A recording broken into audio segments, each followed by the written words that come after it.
Hi, movie recap here. I'm providing an exciting movie, Voyager 1991, today, but spoilers are ahead. Get ready to discover a film you might not know about, so watch out and take care. The movie opens with a man being torn apart from his wife and sent off to Paris 2 decades ago.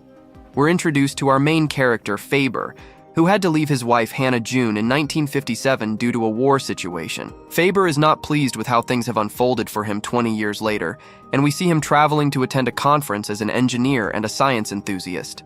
During this time, a German man becomes interested in Faber, stating he knows him, though Faber is unsure of who he's talking about. Faber, however, is distracted and unsure if the flight will depart, as he tends to get lost in his thoughts since leaving Hannah. Suddenly, a flight attendant interrupts him, grabs him by the arm, and takes him to an unknown destination. While flying, there's something unique about him that draws women and girls. The flight attendant, Emily, engages in playful banter with him during the flight's smoking segment. As the journey unfolds, they both find themselves with a certain connection. Emily develops a special bond with a fellow passenger, Herbert, who introduces himself as Herbert. Over time, they share personal stories and discover a deep connection. Emily learns from Herbert that he is Herbert, the son of her childhood friend Joki. Joki's romantic partner, Hannah, was Jewish and married into the Herbert family. Emily recalls an incident during a past visit where her friend left Hannah with Herbert to tend to his responsibilities, asking him to care for her daughter at night. Years later, while in New York City for a conference, Emily reunites with a woman named Hannah. Finally, they discover Jerry's home and find out that Jerry has passed away. Emily, unable to find any information about Hannah after her return to the city, later meets Hannah's partner, who shares stories of their time. He is always quite aloof from her, as if he's completely engrossed in a different world. He sets off for Paris, attending a conference in due course during his journey. He meets a stunning woman and they begin to bond. She accompanies a man who is getting married. She is passionate about art and fantasy, which is quite contrary to Faber's belief in reality over dreams and fantasies. Faber is a man of science, firm in his belief in the practical world. Yet, this contrast seems to intrigue her more, and she continues to be drawn to him. The following morning, as he interacts with fellow passengers, she approaches him, expressing her desire to play ping pong. He consents, and she introduces herself as Elizabeth. Faber finds it peculiar and mentions he prefers something shorter for her. He explains the ship's workings to her, which she finds engaging.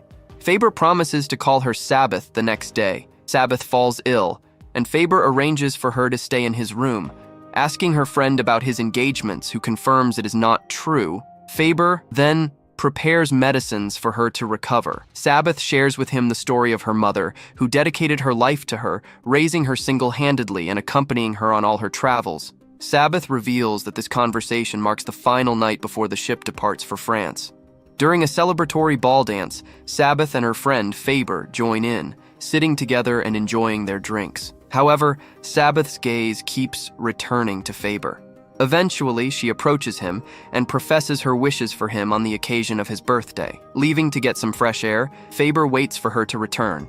Upon her entrance, she inquires about his marital intentions, to which he jests about proposing to her during a Sunday dance. Surprising them all, she humorously accepts this proposal. The next day, the ship departs for France, where Faber is attending a conference. He also plans to visit a museum, convinced that Sabeth has departed for Italy. However, it turns out she was there, observing a museum exhibit. She meets him at Faber's suggestion. He offers her a train ticket for Italy instead of letting her hitchhike. Before she leaves, she inquires about their future meeting, to which he agrees and invites her to lunch. After a couple of days, she is desperate to spend more time with him, fearful of losing him. Faber decides to attend a conference, leaving her feeling down but unsure about canceling their plans. He returns and lifts her spirits by suggesting they travel in a car to the far reaches of the Earth, a plan she happily accepts. At night, she becomes the one behind the wheel, with Faber comfortably resting on her shoulder. Faber arranges for 2 rooms in a hotel where they can entertain themselves alone. Towards midnight, they decide to play together, and Faber takes her to museums where she loves spending time. On one of their outings, she confesses her mother's name. Faber then inquires about her father's name, and she tells him his name is Joki. She further shares that her mother once resided in Germany, leading to Faber asking if Joki's name is also Joki. She confirms her father's name is Joki. Before he left her, Faber understands why Hannah became mad at him when she found out she was pregnant with his child. Faber is still taken aback by it. Sabeth, on the other hand, is perplexed by his sudden erratic behavior. He opens up to her, revealing that his mother never spoke of their relationship, yet he thinks he has seen her in a dream.